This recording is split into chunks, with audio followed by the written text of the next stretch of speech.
Welcome to healthy food kitchen. நம்ம இன்னைக்கு கருப்பு உளுந்தை வச்சு சப்பாத்தி செய்ய போகிறோம். ரொம்ப சூப்பராக ரொம்ப நல்லாயிருக்கும். குழந்தைங்களுக்கு ரொம்ப பிடிக்கும், நல்லதும் கூட. எப்படி செய்யுதுன்னு பார்க்கலாம்.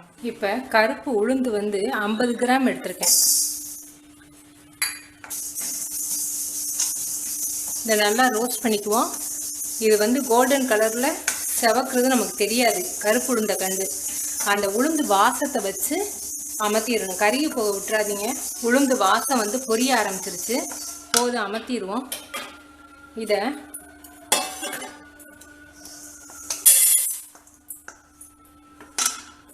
ஒரு 20 நிமிஷம் தண்ணி ஊற்றி ஆற வச்சிருவோம். அது நல்லா ஊறணும். ஊறின பிறகு இதை வந்து மிக்சியில் அரைச்சிக்க போகிறோம். இப்போ உளுந்து வந்து நல்லா ஊறிடுச்சு.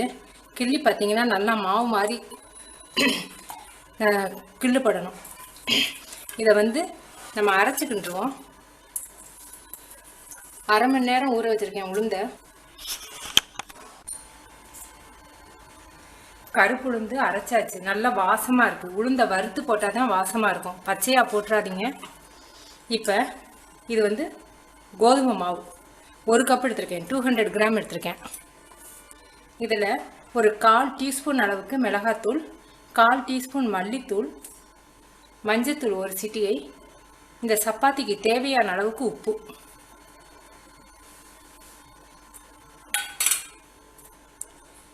ருசிக்காக கடலை மாவு 2 ஸ்பூன், 2 டீஸ்பூன்,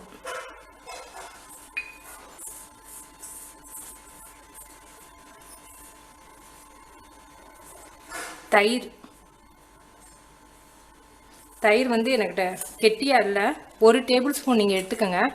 நல்ல கெட்டி தயிராக இருந்தால் 1 டேபிள் ஸ்பூன், கொஞ்சம் தண்ணியாக இருந்துச்சுன்னா 2 டேபிள் ஸ்பூன் எடுத்துக்கோங்க.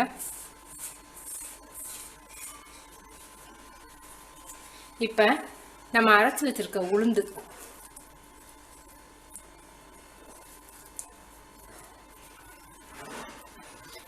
இந்த சப்பாத்தி வந்து ரொம்ப சாஃப்டாகவும் இருக்கும், நல்ல ருசியாகவும் இருக்கும். குழந்தைங்களுக்கு ரொம்ப நல்லது. நீங்கள் சப்பாத்தி மாவு வந்து கோதுமை வாங்கி நீங்கள் வீட்டிலே அரைச்சிங்கன்னா கெடுதல் இல்லை. மல்லித்தலை தேவையான அளவுக்கு போட்டுக்கோங்க.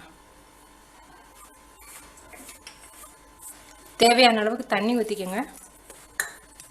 உளுந்த மாவு சேர்த்துருக்கிறதுனால தண்ணி ரொம்ப தேவைப்படாது. 1/4 கப்பு தான் தண்ணி ஊற்றிருக்கேன்.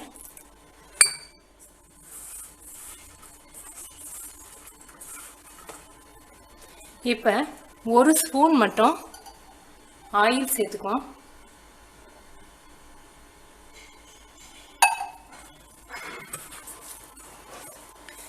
மாவு ரெடி ஆயிடுச்சு. இது ஒரு 20 நிமிஷம் மாவு நல்லா ஊறட்டும். அரை மணி நேரம் ஆயிடுச்சு. மாவு நல்லா சாஃப்டாக இருக்குது.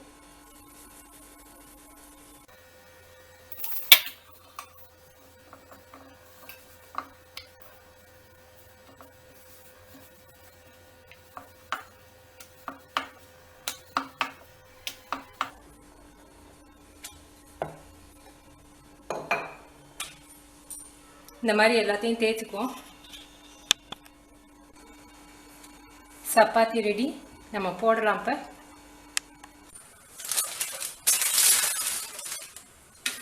இந்த சப்பாத்தியை ரொம்ப லேசாக தேய்க்க வேண்டாம், ஓரளவுக்கு கனமாக தேய்ச்சிக்குங்க. ரொம்ப சாஃப்டாக ரொம்ப நல்லாயிருக்கும்.